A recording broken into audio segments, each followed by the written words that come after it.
योग में इतने महारथी हैं और आप फॉरेन भी जा चुके हैं, वियतनाम एंड दुबई, बहुत जगह पे जा चुके हैं। मेरा पहला क्वेश्चन आपसे ये रहेगा कि हम योग से स्ट्रेस को कैसे दूर कर सकते हैं। योग में बहुत सारा योग आ जाता है। अष्टांग योग, हठ योग, मंत्र योग, लय योग, राजयोग, तमाम तरीके का योग है। इन सारे योगों से स्ट्रेस दूर किया जा सकता है। मेरे क्वेश्चन है, जैसे कोई 9 to 5 जॉब कर रहा है, ठीक है, वो दुनिया में इतना घुल मिल रखा है कि रील्स देखने का टाइम है बट वो स्ट्रेस दूर करने के लिए कुछ कर नहीं सकता। क्या वो सुन के भी स्ट्रेस दूर कर सकता है? देखिए, ये बड़ा अच्छा प्रश्न है आपका कि 9 से 5 जो व्यक्ति जॉब कर रहा है वो कैसे स्ट्रेस को दूर करे। वो नहीं कर सकता। अपने लाइफ स्टाइल को थोड़ा ठीक कर ले, वो स्ट्रेस दूर। फॉर एग्जाम्पल, खाना खाने के तुरंत बाद कुर्सी पे ना बैठे। अच्छा, जहाँ भी नौकरी करता है वहाँ सीढ़ियाँ तो होंगी ना, कोशिश करे कि वो 2-3 बार छत पे जाए और छत पे चला है। जब खाना अच्छे से पचने लग जाएगा तो आपका आधा स्ट्रेस वैसे कम हो जाएगा, क्योंकि स्ट्रेस या तमाम चीजें जो भी शुरू होती हैं, सारी बीमारियां माना जाता है कि पेट से ही शुरू होती है। ओके, कोई सर ऐसा कुछ मंत्र समथिंग जो सुन सकते हो?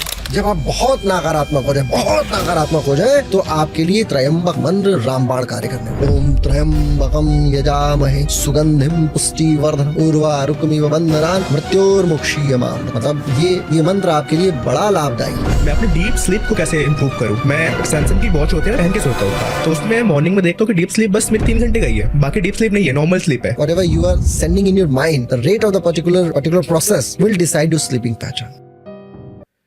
आप सभी का स्वागत है मेरे पॉडकास्ट में। आज हमारे साथ बहुत प्रीशियस गेस्ट हैं, तो आइए मिलवाते हैं आपका टाइम खराब ना करते हुए। तो शिवम सर, कैसे हैं आप? बहुत ही बढ़िया। जो हमारे आज न्यू लोग देख रहे हैं आपको, आप उनको अपने बारे में थोड़ा बताइए। निश्चित तौर पे मेरा नाम डॉक्टर शिवम मिश्रा है और मैं एक योग का छात्र हूँ।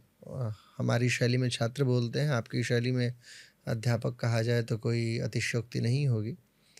और मौलिक रूप से मैं अभी दिल्ली एनसीआर में निवासरत हूँ और इसके इतर वियतनाम और दुबई देश में भी मेरा कार्य है।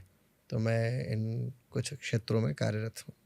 योग ही मेरा मूल व्यवसाय, जीवन पद्धति, जीवन को आगे बढ़ाने का प्रयोजन, सब कुछ योग के ही संदर्भ पे है। आप योग में इतने महारथी हैं और आप फॉरेन भी जा चुके हैं, वियतनाम एंड दुबई, बहुत जगह पे जा चुके हैं। मेरा पहला क्वेश्चन आपसे ये रहेगा कि हम योग से स्ट्रेस को कैसे दूर कर सकते हैं।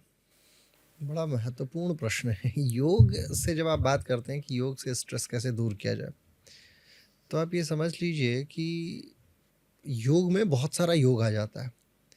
अष्टांग योग, हठ योग, मंत्र योग, लय योग, राजयोग, तमाम तरीके का योग है। अब इन सारे योगों से स्ट्रेस दूर किया जा सकता है। मैं अगर आपको बताऊं कि आप मंत्र योग कीजिए, मंत्र से भी स्ट्रेस दूर हो जाएगा। मनानाथ त्रायत इति मंत्रः, जो मन का त्राण करे वही तो मंत्र है।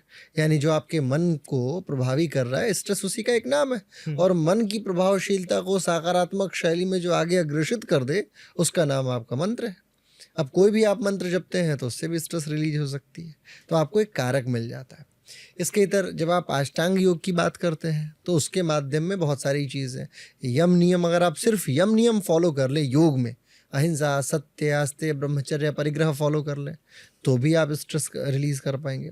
स्ट्रेस का कारण समझिए, क्या कारण है स्ट्रेस का? कारण, मौलिक कारण ये है, वो है आपके यम और नियम का जीवन में शामिल ना होना। कैसे? हमारे योग में अष्टांग में कहा कि यम फॉलो करो आप। अब यम में अहिंसा फॉलो करो। आप हिंसक हो, आप कोई जीव खाते हो, फॉर एग्जाम्पल आप मुर्गा खा रहे हो। अब वो मुर्गा किस मन स्थिति का था, उसके अंदर मरने के दौरान जिस समय उसकी मृत्यु हो रही थी, किस प्रकार वो भयाक्रांत था, उसके डीएनएज में तो वही बात, उसके कोडिंग उसमें गई, वही आप खाए, वो आपको इनकोड कर दिया उसी आधार पे। तो यह अहिंसा। आप झूठ बोलते हो, अतिशय झूठ बोलते हो, इतना झूठ बोलते हो कि झूठ बोलते बोलते आप ये भूल जाते हो कि मैंने किससे क्या झूठ बोला था। झूठ बोलने की सबसे बड़ी हानि यही है। और जब व्यक्ति का झूठ, जैसे मान लीजिए मैंने आपसे बोला कि मैं आज बिजी हूँ बहुत ज़्यादा, ऐसे मैं 20 लोगों को बोल रखा हूँ कि मैं बिजी हूँ, और मैं बिजी हूँ किस कारण से मैंने आपको बताया वो मैं भूल गया। मैंने आपको बोल दिया कि मैं बिजी हूँ, मेरे को कहीं जाना है, और तब तक मैं और आप एक रेड लाइट पे दिख गए। तो अब उस समय मेरे अंदर एक अंदर मेरे अंदर कहीं ना कहीं नकारात्मकता का भाव जन्म लेगा। मैं सोचूंगा, अरे यार, इसे मतलब कैसे इग्नोर करना है। वो कारण बनता है स्ट्रेस का। फिर अपेक्षाएं बहुत बड़ा कारण है मनुष्य के स्ट्रेस का। हमारे यहाँ एक वैज्ञानिक हुए हैं साहब, हैनीमैन, होम्योपैथी के पिता कहे जाते हैं। उन्होंने कहा, किसी भी परेशानी को, स्ट्रेस ही नहीं, मैं सारी परेशानियों के लिए बात बताता हूँ, उसके कारण को देखिए, उसके लक्षणों को देखिए और उसकी मोडालिटीज़ को समझिए। मोडालिटीज़ का मतलब किस कारण वो बढ़ रहा है और किस कारण वो घट रहा है। जब आप ये समझ जाइएगा कि स्ट्रेस का लक्षण क्या है, क्या उसका कारण है, तो आप स्ट्रेस को काउंटर कर पाएँगे। हर व्यक्ति का स्ट्रेस अलग-अलग है। किसी बच्चे छोटे से बच्चे का स्ट्रेस क्या है कि उसे स्कूल जाना है, हुँ, उससे बड़े वाले बच्चे का स्ट्रेस क्या है कि कक्षा में टॉप करना है, हुँ, माता-पिता का स्ट्रेस क्या है कि बच्चा पढ़ाई नहीं कर रहा है, माता-पिता के अलावा जो 4-5 लोग हैं वो ये सोच रहे हैं कि उनका बच्चा मेरे बच्चे से ज़्यादा पढ़ रहा है। मतलब रिश्तेदारों का स्ट्रेस ये है कि मेरा बच्चा नहीं पढ़ रहा, उनका वाला तो फिर भी पढ़ रहा है, ठीक है? उसके अलावा स्कूल ये सोचता है कि ये बच्चा अगर परफ़ॉर्म नहीं करेगा तो किस प्रकार से हमारा स्कूल आगे जाएगा। स्कूल के अलावा फिर वो बच्चा अपने आप में सोच रहा होता है कि मेरे को नौकरी जॉइन करनी है उसके आगे वालों का। मतलब स्ट्रेस का लेवल देखिए, वो बच्चा जब किसी जॉब में आ जाता है तो वो सोचता है I am not a best performer, मेरे को बेस्ट परफॉर्म करना है। मैनेजर का स्ट्रेस ये है कि मेरी कंपनी कार्य नहीं कर रही, मेरी टीम कार्य नहीं कर रही है, मेरे सामने वाले मैनेजर की टीम अच्छे से कार्य कर रही है, मैं मेरे को वाइस प्रेसिडेंट बनना है, मैं कैसे बन पाऊंगा। वीपी का स्ट्रेस ये है कि मेरी टीम मेरे को कंपनी स्विच करनी है, मेरी सैलरी कम है, मेरे दोस्त भी वीपी हैं उनकी सैलरी बहुत ज़्यादा है। मतलब आप हर प्रक्रम पे, हर लेवल पे आप स्ट्रेस का कारण देखिए। अपेक्षाएं बहुत बड़ा कारण है। नाउ द क्वेश्चन इज कि ठीक कैसे करते हैं। हुँ, तो सबसे पहले तो कारणों को जब आप जान जाएंगे तो कारणों को कम कीजिए, सबसे पहले इनकाउंटर कीजिए। योग क्या है, कैसे योग कर सकते हैं? हमारे यहाँ प्राणायाम बताया गया, आसनों में, आसन और प्राणायाम में बताया गया कि अगर आप प्राणायाम करते हैं, अनुलोम विलोम करते हैं, खूब हुँ, सारी सांस लेते हैं एक नासा छिद्र से और दूसरे से बाहर निकाल देते हैं, पहले फिर दूसरे से लेते हैं, पहले नासा छिद्र से बाहर निकाल देते हैं। इसका अभ्यास करते करते भी आप अपने स्ट्रेस को छूमंतर कर सकते हैं। स्ट्रेस का मतलब क्या? स्ट्रेस का मतलब तनाव, किसी चीज़ में खिंचाव, कोई हुँ, चीज़ हुँ, खिंच रही है, बिल्कुल। यानी खिंचाव का कारण क्या है कि वो धीरे-धीरे उसके अंदर वो स्पेस कम हो रही है। आयुर्वेद ने बड़ा अच्छा कहा है कि यदि आपके शरीर में दैहिक स्ट्रेस है, शारीरिक स्ट्रेस है, कोई मानसिक स्ट्रेस नहीं है, हुँ, मतलब हुँ, आपको लगता है कि यार अब मैं कोई कारण नहीं है, फिर भी मेरे दिमाग में खिंचा हुआ पड़ा है, तो आप लहसुन की कलियाँ खाइए। कच्ची जो लहसुन होता है, लहसुन हुँ, का एक कली ले लीजिए, उसे उसे कट कीजिए और हुँ, उसे बिना च्यू किए या च्यू करके भी खा सकते हैं, तो उसे खाली पेट खा लीजिए आप सुबह-सुबह। आप देखिए 4 से 5 दिनों के अंतराल में आप पूरी तरह स्ट्रेस फ्री होने लग जाएँगे। आपके शरीर में ओमेगा 6 है कि नहीं, ये भी आपको जस्टिफ़ाई करना होगा। ओमेगा 6 को ठीक करने का सबसे अच्छा माध्यम जो माना जाता है, वो क्या है? वो है फ्लैक्स सीड्स, अलसी का बीज। अलसी के बीज को जब आप ले लेते हैं तो अलसी का बीज भी आपके अंदर के स्ट्रेस को धूमिल करने के लिए पर्याप्त माना जाता है। इसके अलावा कुछ प्रोटीन है, कुछ प्रकार विशिष्ट प्रकार का प्रोटीन है जिसका उपयोग करके आप बहुत आसानी से अपने अपने स्वास्थ्य को ठीक कर सकते हैं। कुछ विशिष्ट प्रकार का प्रोटीन है, जैसे फॉर एग्ज़ाम्पल जो एल्गीज़ होती हैं, समुद्री एल्गीज़, हुँ, हुँ, फॉर एग्ज़ाम्पल स्पिरुलिना है। आप स्पिरुलिना का सेवन करके देखिए, उससे भी स्ट्रेस रिलीज़ होने लग जाएगा। गर्मी में कोशिश करें कि ठंडे पानी से नहाएँ, ठंड में भी कोशिश करें यदि आप फिट हैं, फाइन हैं, तो पानी को उबालिए मत। आप जो पानी पी रहे हैं उसे भी एक बार जस्टिफ़ाई करा लीजिए, कहीं वो अम्लीय पानी तो नहीं है। तो अगर स्ट्रेस की मैं बात करूँ, तो there are multiple things you have to consider. If you are capable enough to consider each and everything, जब सारी चीज़ें आप प्राप्त कर लेंगे तो आप विभिन्न माध्यमों से इनकाउंटर कर सकते हैं। जैसे किसी व्यक्ति को मुझे मारना है तो मैं सिर्फ बंदूक से तो मारूंगा नहीं, मैं तलवार से काट सकता हूँ, हो सकता है मैं उसे उसके आत्मसम्मान को धूमिल करके मार सकता हूँ। देयर हुँ, are multiple way to kill someone. तो वैसे ही स्ट्रेस है, स्ट्रेस एक दानव है। उस दानव को समाप्त करने के लिए आपके पास आयुर्वेद है, आपके पास योग में आसन है, प्राणायाम है, जीवन जीने की शैली है, क्रियाविधियां हैं, तरीका है अपेक्षाओं को कम करने का, नैतिक उत्थान है, तमाम there are lot of things so you can do and you can encounter stress. मेरे क्वेश्चन है जैसे कोई 9 टू 5 जॉब कर रहा है, ठीक है? राइट।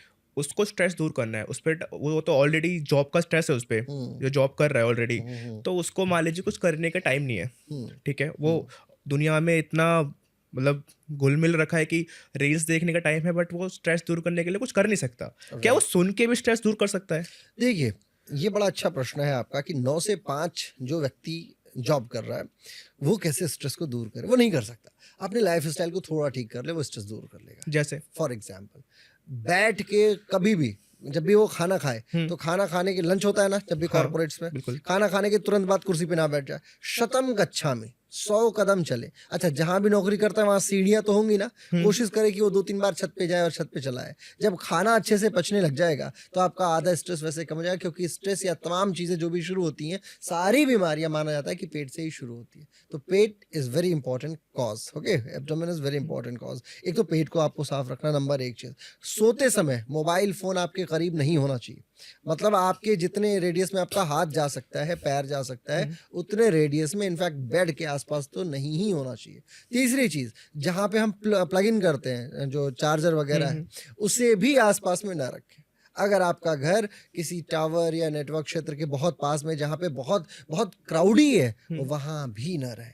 कोशिश ये करें कि इन सारी चीज़ों से, लैपटॉप या जो जितने भी इलेक्ट्रॉनिक गैजेट्स हैं, इन सबको दूर कर लीजिए। मोबाइल फ़ोन में एप्लीकेशंस आता है, गूगल प्ले स्टोर से आप रेडिएशन एमिटर्स को डाउनलोड कर सकते हैं, चेक कर सकते हैं कि आपके कमरे का रेडिएशन है कितना, कितने पे जा रहा है। यदि वो 50 या 60 के पार है, तो हुँ, आप वहाँ से पहले आपको वो ठीक करना बहुत ज़रूरी है, क्योंकि वो भी प्रेशर क्रिएट कर रहा है। क्योंकि अब दिन भर कंप्यूटर पे रेडिएशन है, आपकी आँखें लगातार जा रही हैं, वहाँ पे वो भी आपके लिए स्ट्रेस का कारक है। एक और चीज़ बताता हूँ, हर घंटे आपको आदत डालनी है, यदि आप ऑफ़िस में कार्य करते हैं, तो हर घंटे आपको जाना है और आँखों पे पानी मारते रहना है। सीलियरी मसल्स जो होती हैं, साइड की जो मसल्स होती हैं, ये बहुत जल्दी खिंचती हैं और इसके खिंचाव के कारण से स्ट्रेस का होना लाज़मी है। ये बात याद रखिएगा। हर किसी का दिया हुआ खाना नहीं है, ये भी याद रखिए। कॉर्पोरेट्स में लोग क्या करते हैं, खाना शेयर करते हैं कि ये लो, ये मैं ले आया, ये तू ले आया, मैं तेरा खा लेता हूँ। ये नहीं करना है आपको। क्यों? क्योंकि वो किस व्यक्ति से बनवाया, किस विचारणा से बनवाया, उसका ऊर्जा स्तर कैसा है, वो आपको बड़ा प्रभावी कर देगा। इसलिए दूसरे का खाना ना अपना दें, ना दूसरे का खाएँ। जो आपके यहाँ मेड आती हैं कार्य करने के लिए, कोशिश ये करें कि वो आनंदित रहें, आह्लादित रहें। मतलब ₹150 ज़्यादा देने की आवश्यकता पड़े तो आप दे दीजिए, लेकिन वो आपके घर में जब भी घुसें तो वो नकारात्मक, नेगेटिव होके ना घुसें। यदि आप बाहरी हो, यदि आपके घर के लोग खाना बनाते हैं, आपकी पत्नी बनाती है, आपकी माताजी बनाती हैं, आपकी बहनें बनाती हैं, तो उनको वो भी आनंद में ही भोजन बनाएँ, स्ट्रेस में ना बनाएँ। भोजन हमेशा नहा के बना होना चाहिए, अच्छे तरीके से साफ-सुथरे स्थान से बना होना चाहिए। There are lot of things. तो जब आप इन सारी चीज़ों पे फ़ोकस करते हैं, कॉर्पोरेट वालों के लिए बता रहा हूँ। हुँ, हुँ। क्यों बता रहा हूँ? क्योंकि मैंने भी बैंक ऑफ अमेरिका के लिए एसेंचर के थ्रू कार्य किया है। तो मैं ये बात बाखूबी समझता हूँ, एवरी डेनिसन के लिए कार्य किया है। तो मैं ये बात बाखूबी समझता हूँ कि क्या है कॉर्पोरेट कल्चर और कैसे आप अपग्रेड कर सकते हो। कम लोगों का दायरा रखिए, बहुत ज़्यादा फ्रेंड्स मत बनाइए। जितना मौका मिले खूब हँसिए, और सिगरेट पीना और चाय पीने वाला जो ब्रेक होता है आपका, कि जाके सिगरेट पी के अपने स्ट्रेस को रिलीज़ कर रहे हैं, उससे धीरे-धीरे दूरी बना लीजिए, क्योंकि वो भी आपके लिए घातक होने वाला है। ओके, कोई सर ऐसा कुछ मंत्र समथिंग जो सुन सकते हो? हाँ, बहुत अच्छा मंत्र है, ब मंत्रों की पूरी श्रृंखला है। हुँ, हुँ। शिव महिम्न स्तोत्र है, यूट्यूब पे मिल जाएगा आपको। ठीक है। आप जाइए, शिव महिम्न स्तोत्र सुनिए, 15-16 मिनट का है। इसके अलावा पुंडरीक जी के कुछ अच्छे गीत हैं, उन्हें आप सुन सकते हैं। मंत्रों में देखिए, एक नमामि शमिशान निर्वाण रूपम शिवाष्टक बोला जाता है, बड़ा शानदार है। आप उसे जब सुनेंगे तो वो आपकी वाइब्रेशंस को अपलिफ्ट कर देगा। जब आप बहुत नकारात्मक हो जाएँ, तो आपके लिए त्र्यंबक मंत्र रामबाण कार्य करने वाला है। ओम त्र्यंबकम यजामहे सुगंधिम पुष्टिवर्धनम उर्वारुकमिव बन्धनान् मृत्योर्मुक्षीयमामृतात्। मतलब ये मंत्र आपके लिए बड़ा लाभदायी है। अगर आप इस मंत्र का उनको को श्रवण में लेके आते हैं, सुनते हैं और आप अपने लाइफ़स्टाइल में उतार लेते हैं, तो ये आपके लिए बड़ा हेल्पफुल होने वाला है। मेरा एक क्वेश्चन है सर कि मंत्रों की क्या पावर है? Very good. वाइब्रेशंस। अच्छा, एक चीज़ बताइए, आप मनुष्य हैं तो आप हर्ट्ज में आवाज़ सुन सकते हैं। माने 20 हर्ट्ज आपकी बेयर मिनिमम कैपेसिटी है, हुँ, 20,000 मैक्सिमम। उसके पार की ध्वनियाँ आप नहीं सुन सकते। हमारे वातावरण में जब हम बैठे हैं तो यहाँ एफएम चल रहा है ना, हुँ, ध्वनियाँ तो है ना, हमें तो सिर्फ़ एक मशीन लगानी है, वो कैच कर लेगी तुरंत। बिल्कुल, राइट? बिल्कुल। मैं इस माइक में बोल रहा हूँ हुँ, तो ये चेंज करके और इस मेरी आवाज़ को तार में सेट करते हुए कंप्यूटर तक पहुँचा देगा। बिल्कुल। वापस से उसको ठीक कर लेगा। इस माइक की आवश्यकता क्या है? हुँ, यानी कि ध्वनियाँ जो होती हैं वो अपने आयाम पे चलती हैं, एम्पलीट्यूड्स पे चलती हैं, जिसको हम लैम्डा से तरंग-दैर्ध्य के आधार पे नोटिफ़ाई करते हैं, एन के मान के आधार पे नोटिफ़ाई करते हैं। फिज़िक्स वाले छात्र इस बात को जानते हैं। तो जब हम मंत्रों का उच्चारण करते हैं, तो मंत्र भी अपने विभिन्न स्वरूप में आपको झंकृत करने की क्षमता रखते हैं। न्यूरल एक्टिविटीज़ को, न्यूरॉन्स को झंकृत करने का एकमात्र साधन मंत्र है। मैं आपसे बोलता हूँ कि जैसे मान लीजिए मैं राम, राम बोलता हूँ, तो राम मतलब मेरे हृदय तक से वो आवाज़ आने की है। कंठव्य, औष्ठव्य, तालुव्य शब्दों में, ग्रामर में शब्दों की श्रृंखला बताई जाती है। तो जब आप मंत्रों का चयन करते हैं, तो मंत्र आपके समस्त न्यूरॉन्स को झंकृत करने की पुरजोर क्षमता का संवहन कराने की योग्यता रखते हैं। हर मंत्र में अपने आप कैपेसिटी है, अपनी अलग कैपेसिटी है। हुँ, किसी का भी मंत्र ले लीजिए, जिस प्रकार का मंत्र, अब जैसे रावण ने ये बात लिखा, देखिए एक कहानी सुनाता हूँ आपको। राम मतलब शिव जी को याद करना था। याद करते हुए शिव जी को युद्ध होने वाला था रावण और राम में। राम जी ने जब मंत्रों का उच्चारण किया तो गोस्वामी जी लिखते हैं, नमामि शमीशान निर्वाण रूपम विभुम व्याप्तकम ब्रह्म वेद स्वरूपम निजम निर्गुणम निर्विकल्पम दुरीयम। मतलब इस तरीके से पूरा मंत्र बड़ा प्रिय मंत्र है, बहुत शांत शब्द है। और वो जब बोलता है, रावण बोलता है, डमट डमट डमट डमट निनाद अवट डमरवयम। समझ रहे हैं आप इस तरीके का, मतलब इतना झंकृत, मतलब और प्राण ऊर्जा दोनों के लिए शिव पहुंचे। शिव की खासियत है, शिव दोनों के लिए पहुंचे। और जब दोनों के पास, मतलब रावण को भी आशीर्वाद दिया तो उस तरीके का, क्योंकि रावण की अपेक्षाएं वैसी थी। और यहाँ उस स्थान का नाम रामेश्वरम पड़ा। राम स ईश्वर, मतलब जिसका ईश्वर राम है और ईश्वर मतलब राम जिसकी उपासना करते हैं, यानी वाइस वर्षा हो गया। समझिए आप कि राम उपासना कर रहे हैं शिव की, स्थान का नाम रखा रामेश्वरम, माने राम जिसके ईश्वर है। समझ पा रहे हैं आप बात को? बिल्कुल। तो ये मंत्रों का चयन है, शब्दों का चयन है। शब्द ब्रह्म है, ये बात आप मान लीजिए। कहा गया शास्त्रों में, शब्द वही ब्रह्म। ब्रह्म की शानदार परिकल्पना अगर की जाती है तो शब्द के स्वरूप में दिखाया जाता है। अब जैसे ओम है, ओ, ये ओ ऊ म प्रणवाक्षर बोला जाता है इसे। नासा ने इस पे बड़ा रिसर्च किया, जाक्सा ने रिसर्च किया, जो जापानीज वो कंपनी है इसरो वगैरह, सबने रिसर्च करा और यही इसी शब्द को पाया है। ओम शब्द पूरे ब्रह्मांड में बाय डिफॉल्ट विचरित होने वाला एकमात्र शब्द है। हमारे सारे मंत्र ओम से ही शुरू होते। ओम भूर्भुवः स्वः, ओम नमः शिवाय, ओम ऐं ह्रीं क्लीं चामुंडाय विच्चे। हमारे यहाँ बीज मंत्रों की कल्पना है। हम जब बीज मंत्र बोलते हैं, ओम ऐं ह्रीं क्लीं चामुंडाय विच्चे, ओम ग्लूं हुं क्लीं जुं सः, ज्वाला ज्वाला ज्वाला ज्वाला प्रज्वल प्रज्वल, ऐं ह्रीं क्लीं चामुंडाय विच्चे ज्वाला, हं सं लं छं फट स्वाहा, धिजाग्रम धिजाग्रम त्रोटया त्रोटया दित्तम कुरकुरु स्वाहा। मतलब पूरा बड़ा मंत्र है ये। तो इस तरीके के आधार पे ये क्या है? ये वही चीज है जो आप सुनना चाहते हैं। मंत्र झंकृत करके, सारे चक्रों को जागृत करके आपको भाव विभोर कर देने की क्षमता रखते हैं। मेरा सर दूसरा क्वेश्चन ये है कि जैसे आपने बताया अभी इलेक्ट्रिक फ़ोन्स वगैरह को दूर कर देना चाहिए। मेरा एक क्वेश्चन ये है कि मैं अपनी डीप स्लीप को कैसे इम्प्रूव करूँ? लोग सोते हैं, एक होता है डीप स्लीप, हम राइट, डीप स्लीप को इम्प्रूव नहीं कर पाते। मैं वेरी गुड। सैमसंग की वॉच होती है, मैं पहन के सोता हूँ, हाँ। तो उसमें मॉर्निंग में देखता हूँ कि डीप स्लीप बस मेरी 3 घंटे गई है, बाकी डीप स्लीप नहीं है, नॉर्मल स्लीप है। पहले तो ये आपको जानना बहुत जरूरी है कि व्हाट इज डीप स्लीप, है ना। पहले तो स्लीप पैटर्न को समझिए कि what is pattern of sleeping. शयन किसे बोलते हैं, why it is very important, शयन आवश्यक क्यों है। मनुष्य का मस्तिष्क इंद्रियों के आधार पे विचार लेता है, ठीक है।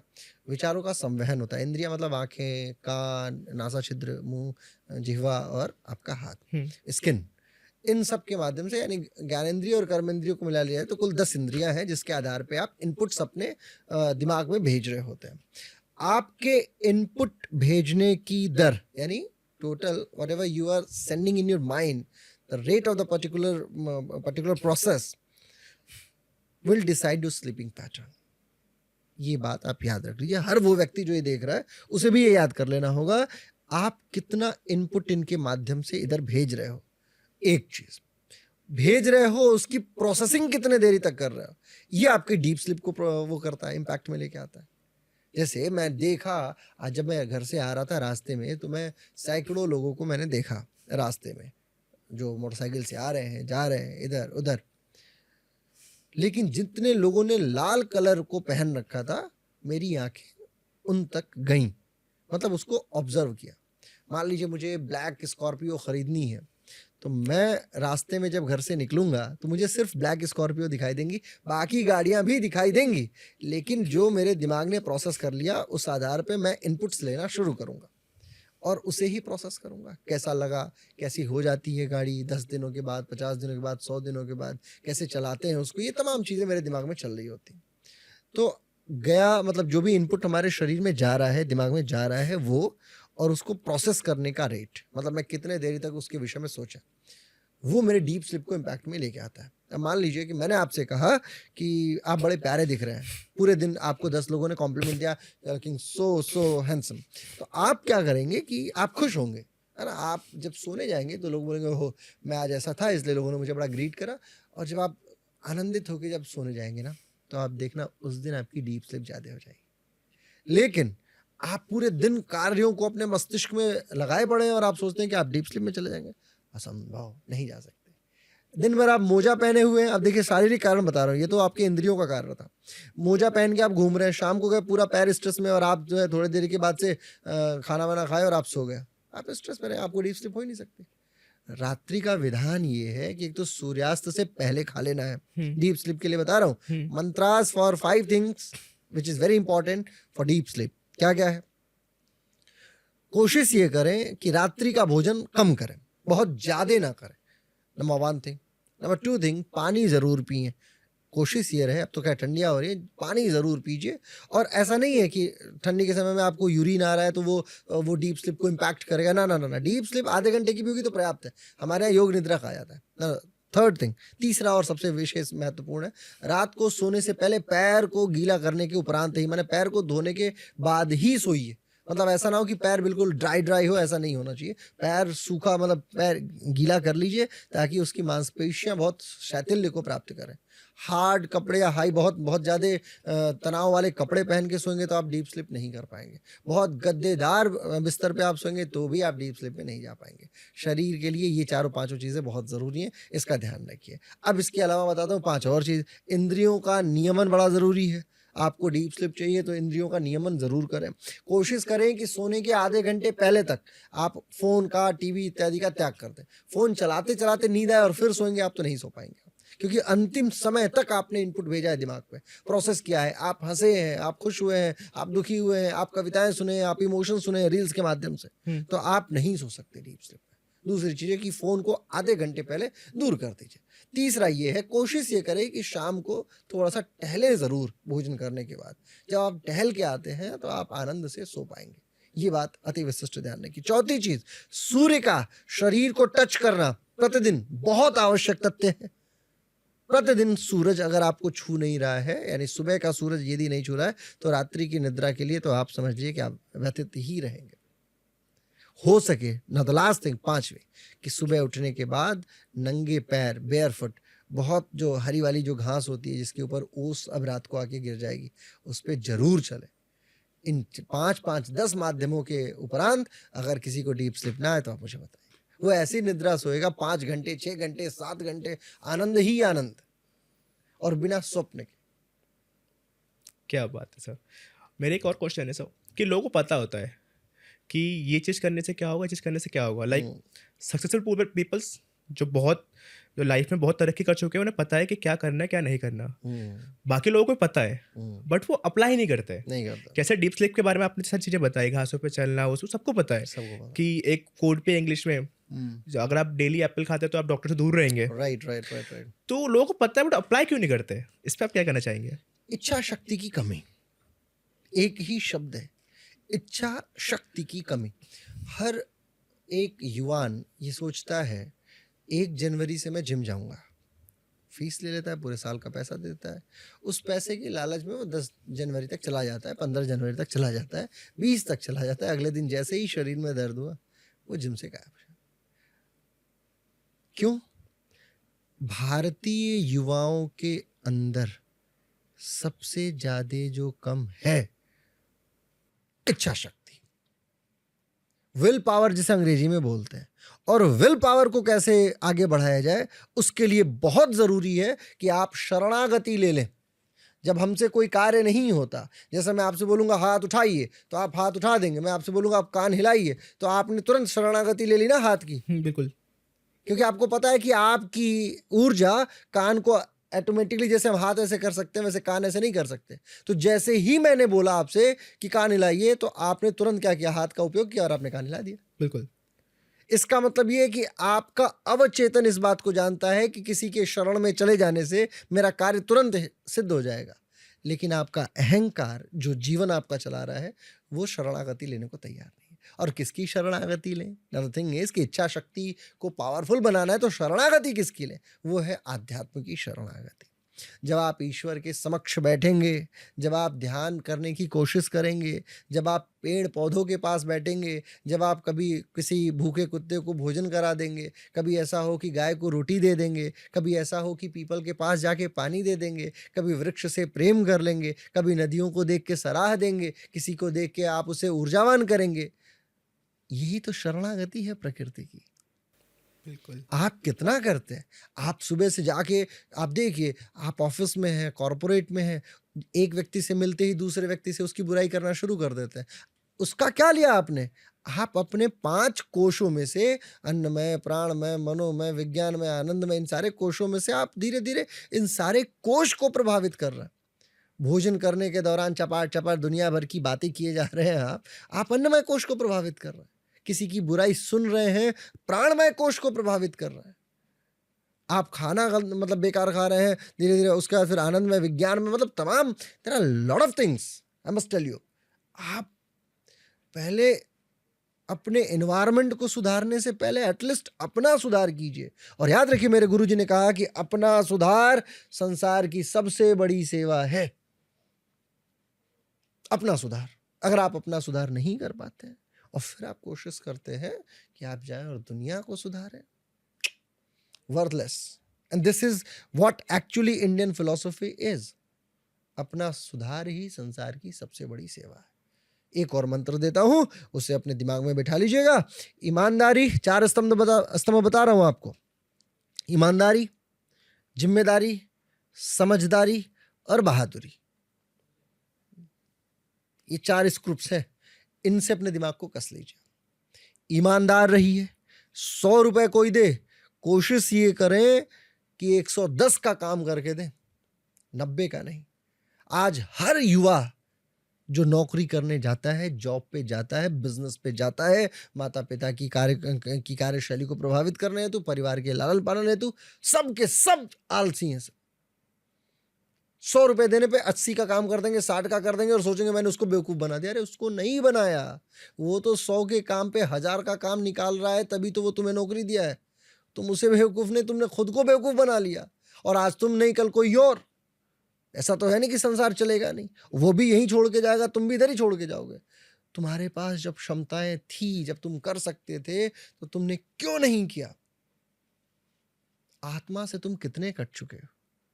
कौन जोड़ेगा तुम्हें अपनी आत्मा से? ये तुम खुद हो। बिल्कुल। ईमानदारी, जिम्मेदारी, आपको कोई कार्य दिया, आप उसकी जिम्मेदारी, उसके उसके रवैये को समझिए। समझदारी, बुद्धिमता किसे कहते हैं? यदि if not this then that, ये वाला प्रक्रम कब आएगा? बहादुरी मतलब कब आप बहादुर हैं, कब आप कायर हैं, वो भी तो तय कीजिए। रिस्क लेने से आज का हर युवा डर रहा है, इसीलिए वो असफल है। जिस दिन आपके अंदर रिस्क लेने की कैपेबिलिटीज आ जाएंगी, आप यहां से यहां पहुंच जाएंगे। यही तो है। 4 मंत्र मैंने आपको दिया, इन्हीं चारों मंत्रों पे एक व्यक्ति अपने लाइफ को बड़ा सुटेबल बना सकता है, सेटल डाउन कर सकता है। ये अभी सर जब कैमरा सेट हो रहा था, तब आपने मुझे बोला कि आप बहुत मुँह से साँस लेते हो। हम्म तो मैंने आपको बताया कि सर मुझे साइरोसिस है। हम्म तो फिर डॉक्टर ने बोला कि ठीक नहीं हो सकता विदाउट ऑपरेशन। हम्म आपने बोला कि फिर ये योगा के थ्रू ठीक हो सकता है। एग्जैक्टली।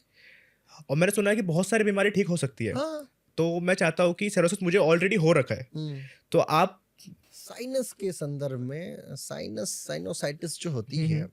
साइनस क्या है? गड्ढा है इधर हुँ, हुँ। ना के। और हर सबका साइनस अपना अपना है। इधर आंखों का भी हाइलम हीलियम जो है इसके पास भी है, इंफीरियर कोंचाज है, यहाँ भी साइनस है। इसके भी पीछे जो फ्रंटल है, इसके पीछे भी थोड़ा सा गड्ढा है। नासा छिद्र के पास जो चीक बोन है, इसके आसपास भी थोड़ा सा गड्ढा है। इधर भी साइनस है, खाली स्पेस है जिसके कारण से हम आवाज़ निकाल पाते हैं। जब वो भरने लग जाता है दैट वी कॉल कि चलो यार ये साइनोसाइटिस है। आइटिस शब्द जिस भी रोग के अंत में लगता है, वहाँ इन्फ्लामेशन है, आकाश तत्व ज़्यादा बढ़ रहा है, वहाँ पे ये है। इसकी कॉमन यौगिक डायग्नोसिस जिसे हम समझते हैं। कैसे ठीक करते हैं इसे? तो हमारे पास नेति का सिद्धांत दिया षट कर्मों के तहत। हठ योग में, अष्टांग ने हठ योग में कहा कि आप नेति कीजिए। क्या क्या कैसी कैसी नेति होती है? जल नेति कीजिए। इधर से एक पॉट आता है, उधर से आप पानी डालेंगे, धीरे धीरे उसको जब आप निष्कासित करेंगे तो वो आपके मार्गों को क्लीन कर लेगा, उससे आप ठीक हो पाएंगे। सूत्र नेति कीजिए। सूत्र होता है थोड़ा सा बड़ा सा एक रबड़ का बहुत पतला सा एक धागा होता है जिसको नाक में से डाल के और मुंह से हम निकाल सकते हैं। ठीक है? सूत्र नीति बहुत ईज़ी प्रोसेस है, बहुत डिफ़िकल्ट नहीं होता। वो धीरे-धीरे प्रतिदिन के अभ्यास से सूत्र नीति वो क्या करेगा, धीरे-धीरे आपकी जो नासाछिद्र की हड्डी है उसको उसको उसको क्या करेगा, वूमर इत्यादि को धीरे-धीरे वो सेटल डाउन करके सीधा कर देगा नासाछिद्र की हड्डी को। हो गया। उसके अलावा जब आप, क्योंकि मुँह से श्वास इसलिए लेना पड़ रहा है क्योंकि नाक अपने रोल्स को प्ले नहीं कर पा रही है, ठीक है? हुँ, हुँ। तो हमें हमारी शरीर का संवहन, हमें उसे ठीक रखना, ये हमारी ही ज़िम्मेदारी है।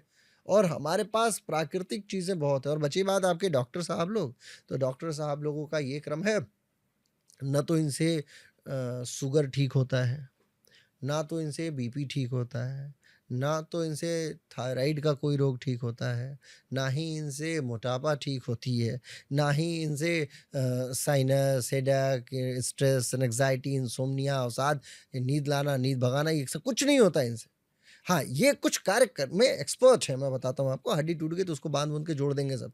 वो भी हमारा उधार लिया हुआ है, हमारे आयुर्वेद वालों से, ठीक है? पहले ह ऐसा थोड़ी था। और आपको पता है कि ट्रांसप्लांटेशन अभी बहुत कमज़ोर है हमारे यहाँ गर्दन उड़ा दी गणेश जी की, शिव जी ने, अगले दिन हाथी का गर्दन लाके सेटल कर दिया। 1 नहीं 2 बार ऑपरेशन किया शिव जी ने तो, ठीक है? दक्ष प्रजापति को मारा, बकरे का सीस लगा के उसको उनको भी जला दिया। ये लोग कर पाएँगे क्या? हमारे यहाँ आँखों का ऑपरेशंस कितनी बार, हमारे आप जाके देखिए, सुश्रुत को जाके देखिए, वाग्भट को जाके देखिए, अष्टांग हृदय पुस्तिका कोई पढ़े जाके देखिए, उसमें कितनी गज़ब की चीज़ें लिखी पड़ी हैं। मतलब हमारे यहाँ तो ऐसे-ऐसे ऋषि हुए कि जाके वो पौधों से पूछ लेते थे, भैया बताओ तुम्हारा क्या गुण है? तो वो बताता पौधा, सर मेरा ये गुण है, तो वो वही लिख देते थे किताब में। अभी कल मेरे को हमारी एक बहन है, कुवैत रहती हैं, तो वो बता रही थी कि इंसुलिन लीव्स आती हैं। मैंने बोला ये कैसा नाम दे दिया किसने, इंसुलिन लीव्स। बाद में मैंने उसको उसको पढ़ा तो अच्छा ठीक है, ये हमारे यहाँ आयुर्वेद में लिखा हुआ है, उसी को अंग्रेजी में अब नए तरीके से बना के इंसुलिन लीव्स का सिरप बना के बेचा। अभी कोरोना आया था तो कौन डॉक्टर आया सामने, और ये इतनी सारी दवाइयाँ आई, इसका उतना इम्पैक्ट नहीं किया। हाँ ठीक है, ये एंटी वो है। हमारे यहाँ वाले देखिए, हम लोग जितने भी योगाचार्य थे, मतलब एक नहीं, हमारे यहाँ तो पूरी कम्युनिटी है, हम सब लोग जो है गिलोय विलोय पी के बिल्कुल फिट रहते थे, और आधी आधा भारत गिलोय के चक्कर में पड़ा हुआ था। मतलब किसी गिलोय चोरी हो जा रही थी, जिसके घर पे गिलोय गिलोय की बेल थी, लोग चोरी करके ले जा रहे थे कि लेके जाने दीजिए। नीम के विषय में कोई क्या जानता है? नीम अपने आप में इतना गुणकारी पौधा है। हल्दी के विषय में आप क्या जानते हैं? यही सारी चीज़ें हैं। तो जब हम इसे ठीक करने पे आएँगे तो नेति हमारे पास है, उसमें भी नेति में भी कई प्रकार है। जल नेति है, दुग्ध नेति है, इसमें रबड़ नेति में भी सूत नेति, रबड़ नेति, बहुत सारी चीज़ें हैं जिससे हम साइनस को ठीक कर सकते हैं। और ये गारंटेड है, मतलब इसके लिए हमें ये नहीं कहना कि वो जैसे उसमें मुन्ना भाई एमबीबीएस में बोलता है कि लिख के दे, है ना? कितने दिन में ठीक कर लेगा? तो हम लिख के दे देंगे कि लो लिख के ले लो, हम इतने दिन में ठीक कर लेंगे ये आपको। सर क्या मतलब घर पे अकेले कर सकते हैं या फिर किसी के योग गुरु के साथ? शुरुआत में देखिए, चूँकि हठ योग है ना, हुँ, हुँ। अष्टांग योग होता तो मैं कहता कि कर लीजिए। हठ योग है तो हठ योग के लिए एक्सपर्ट की आवश्यकता 2-4 बार तो पड़ेगी। ओके। उसके उपरांत आप एक्सपर्ट खुद ही बन जाओगे, तो फिर स्वतः कर पाओगे। तो शरीर आपकी तो उसका इलाज आपका। ये एक्सपोर्ट से सर मुझे याद आया, जैसे मैं स्कूल में हुँ, 6ठी 7वीं 8वीं 9वीं पे मैं स्कूल में योगा सिखाता था। वाह! जब मैंने 12th पास आउट करा तो मुझे कोई मिला ही नहीं कि यार मैं योग में कैसे आगे बढ़ूँ, कोई गाइड करने वाला ही नहीं था। इवन मुझे अभी भी मैं ढूँढता हूँ तो मुझे समझ नहीं आता कि हुँ, यार मतलब कि योगा फील्ड में कैसे आगे जाऊँ? हुँ। थोड़ा-सा उसमें आप मुझे गाइड करिए। देखिए, योग फील्ड में गाइडेंस के लिए कहीं न कहीं देखिए, जो भगवान को ढूँढता है उसे कहीं न कहीं से तो मिल ही जाते हैं ईश्वर। तो आपकी वो मैनिफेस्टेशन हो सकता है आज के समय में, आज कार्य हो रही हो, आज वो पूरी हो रही हो, तो समय की बात है। कैसे योग फील्ड में आगे जाएँ, तो उसका उसका उत्तर ये है, आप कोशिश ये करें कि 12वीं तक अपनी पढ़ाई पूरी करें। आप ग्रेजुएशन कर सकते हैं योगा से। ग्रेजुएशन में एक सब्जेक्ट योगा का होता है। देव संस्कृति विश्वविद्यालय जैसे संस्थान ग्रेजुएशन बहुत शानदार तरीके से कराते हैं, आनंद हो के आप ग्रेजुएशन कर सकते हैं। मास्टर डिग्री अगर आप ग्रेजुएट हो चुके हैं और उसके बाद आप करना चाहते हैं, तो मास्टर डिग्री आप कर ही सकते हैं, किसी भी माध्यम से हो, चाहे आप एमए किया हो आपने, political science, Hindi, Sanskrit, English कुछ भी, या आप एमएससी भी हो तो भी कोई फ़र्क नहीं पड़ता। आप एमए योगा की पढ़ाई कर सकते हैं, विभिन्न प्रकार के विश्वविद्यालय भारत में इस समय उपलब्ध हैं। अगर आपने एमए कर रखा है तो आप पीएचडी कर सकते हैं, और इस माध्यम से आप धीरे-धीरे प्रवेश प्राप्त कर सकते हैं। अदर देन दिस, आपको शॉर्ट टर्म कोर्सेज़ करना है तो आप डिप्लोमा कर सकते हैं। डिस्टेंस से भी पढ़ाया जाता है। अभी तो फिलहाल नई शिक्षा नीति के तहत इसे डिस्टेंस वाला एजुकेशन को थोड़ा इन लोगों ने रोक लगा दिया है, तो ऑनलाइन लोग पढ़ा देते हैं, लेकिन फिर भी आप डिप्लोमा सर्टिफिकेट कोर्सेज मतलब 6 महीने का सर्टिफिकेट कोर्स कर सकते हैं, डिप्लोमा कोर्सेज कर सकते हैं, ग्रेजुएट हो सकते हैं, आप मास्टर डिग्री कर सकते हैं और वो आपके योग मार्ग पे आपको आगे प्रशस्त कर सकता है। हाँ, इसके अलावा अगर आपको कोई योग संस्थान आपके शहर में मिल जाए तो आप उसके माध्यम से भी कर सकते हैं। बहुत सारे लोग ऑनलाइन कोर्सेज कराते हैं, आप उसे भी कंप्लीट कर सकते हैं। ध्यान रखिए सर्टिफिकेशन भारतीय होना चाहिए। भारत के बाहर की कोई संस्था अगर आपको सर्टिफिकेट दे रही हो तो वो ना करें आप। क्यों ना करें? क्योंकि हमारी संस्कृति, हमारी चीज़, हमारी विषय वस्तु हम दूसरे से क्यों सर्टिफ़ाई हों?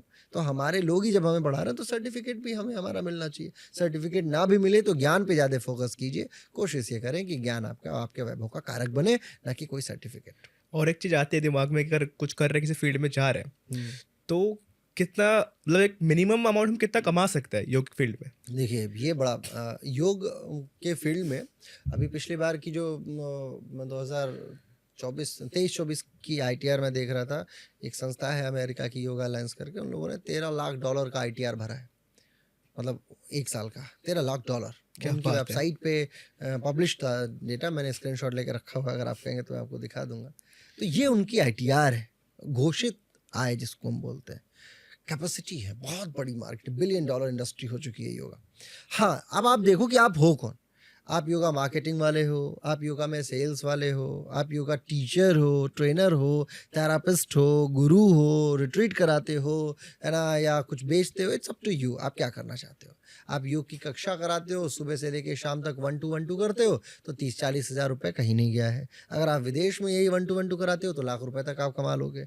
लेकिन मतलब 1 टू 1 मतलब कक्षाएँ जाके वन ऑन वन बिल्कुल। क कक्षा कराते हो। आप स्टूडियोज़ पे क्लासेस कराते हो, तो 50,000 से लेके लाख रुपए तक आप इंडिया में और बाहर भी जाके लाख से 1.5 लाख 2 लाख रुपए तक आप कमा पाएँगे, यही आपका उत्थान रहेगा। दूसरा ये कि थोड़ा आप आगे बढ़ोगे तो योगा सेल्स में एंटर कर सकते हो। योगा सेल्स में जैसे एंटर करोगे तो फिर आप प्रॉप्स बेचना शुरू कर सकते हो, आप मैट बनवाना मैन्युफैक्चरिंग में जा सकते हो, मैट बना सकते हो, मैट बेच सकते हो, व्हील्स बेच सकते हो, है ना? योगा डे के ही दिन बहुत सारी मैट जो है गवर्नमेंट खरीदती है, तो गवर्नमेंट योगा डे वाले दिन तो इतना बड़ा इवेंट होता है, पूरे देश में बहुत बड़ी सेल होती है। योगा टी-शर्ट्स बनाई जा रही है, योगा पैंट्स आजकल बहुत ट्रेंडिंग में है, योगा क्लॉथिंग्स में आप एक्सेसरीज़ में जा सकते हो, तो एक तो ये सेल्स के तहत हो गया।